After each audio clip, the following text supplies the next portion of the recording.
नमस्कार। आज लेह लद्दाख की शांत वादियां खून से लाल हो गईं। लेह में जो कुछ भी हुआ वो कोई दुर्घटना नहीं दोस्तों, बल्कि एक सोची समझी साजिश थी।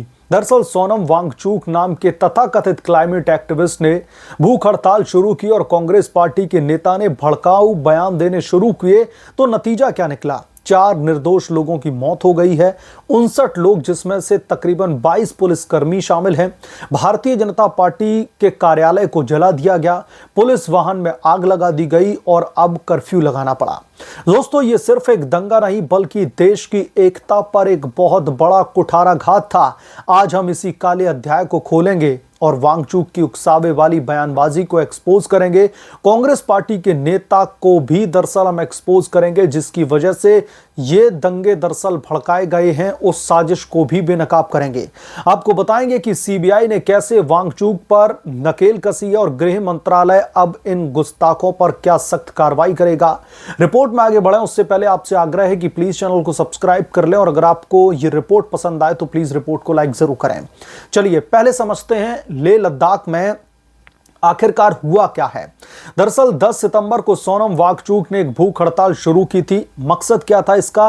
लद्दाख को 6ठे शेड्यूल में शामिल करना और पूर्ण राज्य का दर्जा दिलवाना। सुनने में तो नेक काम लगता है, लेकिन वांगचुक ने अपनी स्पीच में युवाओं को उकसाया। दरअसल नेपाल में जेनजी ने जो कुछ भी किया है, कांग्रेस पार्टी के नेता राहुल गांधी जेनजी को पहले ही भड़का चुके हैं।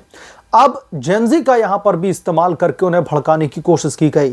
उन्होंने कहा कि मास्क पहन करके सड़कों पर उतर आओ, सरकार को जगाओ। ये शब्द थे, ये आग बेचने का धंधा। इस बयान से जेनजी को भड़काने की कोशिश की गई। 24 सितंबर को दोस्तों विरोध प्रदर्शन हिंसक हो गया और लेह लद्दाख की सड़कों पर पत्थरबाजी, आगजनी। भारतीय जनता पार्टी का स्थानीय कार्यालय भी ध्वस्त कर दिया गया। एक पुलिस वैन को आग के हवाले कर दिया गया। 4 लोग मारे गए, निर्दोष नागरिक और सुरक्षाकर्मी। दरअसल इसमें कई लोग घायल हुए हैं, तकरीबन 59 लोग घायल हुए हैं, जिसमें से पुलिस वाले थी। अब कर्फ्यू लगाना पड़ा है सेक्शन 163 सीआरपीसी के तहत। यह कोई सहज आंदोलन नहीं था दोस्तों। अधिकारी कहते हैं कि यह प्लान्ड वायलेंस था। वांगचुक ने खुद ट्वीट किया है कि मेरा शांतिपूर्ण संदेश फेल हो गया है। लेकिन दोस्तों ये तो इनका एक ड्रामा भर था। असल में इनकी उकसावे वाली बयानबाजी ने दरअसल खून बहाया है और इसमें कांग्रेस पार्टी का भी क्या बड़ा हाथ है। दरअसल लेह के कांग्रेस काउंसलर इस्माइला डोरेस नोरबू ने खुलेआम भीड़ को भड़काया। वीडियो में दरअसल उनके कुछ वीडियो सोशल मीडिया पर वायरल हुए, जिसमें साफ दिख रहा है कि वो चिल्ला रहे थे कि सरकार के खिलाफ खड़े हो जाओ, तोड़फोड़ करो। ये वही दोस्तों नोरबू हैं जो कांग्रेस पार्टी के परंपरा के वारिस हैं। विपक्ष को लगता है कि मोदी सरकार को बदनाम कर देंगे, लेकिन ये तो लद्दाख की शांति को बर्बाद करने वाली साजिश थी। केंद्र सरकार ने साफ कहा है कि वांगचुक के प्रोवोकेटिव स्टेटमेंट्स ने मॉब को भड़काया है। जिस तरीके से उन्होंने युवाओं को जेनजी को भड़काया है, उसका यह परिणाम है। ये देशद्रोही हरकतें हैं। अब आते हैं दोस्तों मुख्य आरोपी पर। सोनम वांगचुक ये वही शख्स है जो 3 इडियट्स फिल्म से फेमस हुए थे, लेकिन अब देश की एकता के दुश्मन बन बैठे हैं। उनकी भूख हड़ताल कोई गांधीवादी आंदोलन नहीं बल्कि विदेशी फंडिंग वाली साजिश लगती है। उन्होंने युवाओं को मास्क पहन करके हिंसा के लिए उकसाया और कहा कि गुस्सा निकलो, सड़कों पर आग लगाओ। इसका नतीजा क्या निकला? 4 मौतें। वांगचुक, आपका शांतिपूर्ण आंदोलन अब खून से सना हुआ है। आपने लद्दाख की युवा पीढ़ी को तोप का बैरक बनाया। भारतीय जनता पार्टी के नेता गुलाब अली खटाना ने साफ कहा है कि वांगचुक और कांग्रेस पार्टी ने लोगों को भड़काया, जेनजी को भड़काने का काम किया। नेपाल जैसी स्थिति लद्दाख में लेह में पैदा करने की कोशिश की।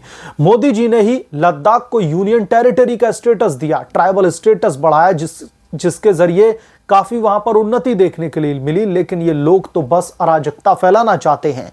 वांगचुक का इतिहास देखिए, वो हमेशा केंद्र सरकार के खिलाफ में बोलते रहे हैं। पर्यावरण का बहाना हो, लेकिन असल में अलगाववाद का जहर घोलते आए हैं। लेह के शांति प्रिय बौद्धों की धरती पर खून बहाना ये बहुत बड़ा पाप है। दरअसल वांगचुक, आपकी वजह से पर्यटन सीजन बर्बाद, अर्थव्यवस्था चरमराई हुई है। लद्दाख के लोग कह रहे हैं कि हमें विकास चाहिए, न कि आपकी आग।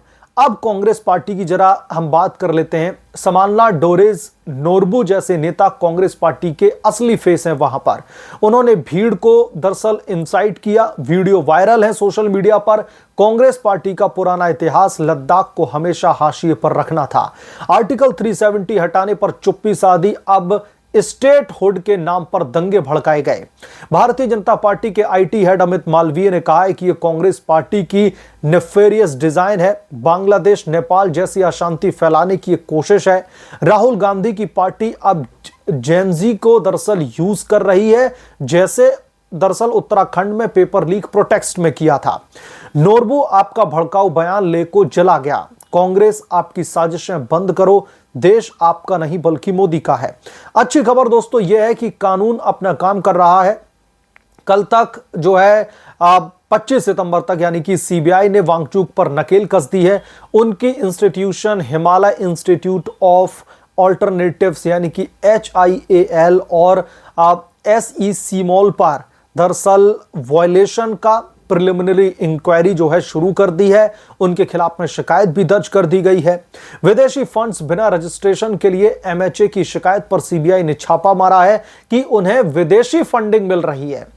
वांगचुक कहते हैं कि यह नॉलेज एक्सपोर्ट के लिए था, लेकिन दोस्तों यह बहाना है। करोड़ों रुपए की फॉरेन फंडिंग से आंदोलन चला रहे हैं। सीबीआई की जांच से सच्चाई बाहर आएगी। क्या यह ISI या फिर डीप स्टेट का पैसा तो नहीं था? वांगचुक अब भागना, दरअसल वो भागने की फिराक में दिखाई दे रहे, क्योंकि सरकार बार बार उनसे आग्रह करती रही कि उनकी जो भूख हड़ताल है इसको खत्म कर दो, लेकिन अब दंगा हुआ तो खुद चले गए। अब गृह मंत्रालय की भूमिका की हम बात कर लेते हैं। दरअसल MHA ने साफ स्टेटमेंट जारी किया है कि वांगचुक के प्रोवोकेटिव स्टेटमेंट्स ने वायलेंस भड़काया। होम मिनिस्टर अमित शाह लगातार लद्दाख एडमिनिस्ट्रेशन से जुड़े हुए हैं। क्या कार्रवाई होगी जरा यह भी समझ लेते हैं। पहला, सख्त कानूनी एक्शन। वांगचुक और नोरबू पर FIR दर्ज की गई है। NSA के तहत डिटेंशन अगर जरूरी पड़ता है तो वो भी किया जाएगा। दूसरा, FCRA वायलेशन पर ब्लैकलिस्टिंग, फंड्स जब्त। तीसरा, 6 अक्टूबर को शेड्यूल्ड टॉक्स में दरअसल पार्टिसिपेशन, लेकिन हिंसा करने वालों को बाहर रखा गया। चौथा एक्शन, सेना की तैनाती बढ़ा दी गई है, वहां पर शांति सुनिश्चित करने की कोशिश की गई है। पांचवा एक्शन, कांग्रेस पार्टी की साजिशों पर नजर है। विपक्षी लीडर्स को दरअसल वॉच लिस्ट पर रखा गया है। मिनिस्ट्री ऑफ होम अफेयर्स का कहना है कि लद्दाख को यूनियन टेरिटरी बनाकर ही विकास दी। अब अराजकता बर्दाश्त नहीं की जाएगी। अमित शाह की सख्ती से ये लोग कांपेंगे। लद्दाख के लोगों को न्याय मिलेगा, लेकिन साजिशकर्ताओं को सजा भी मिलना बहुत जरूरी है।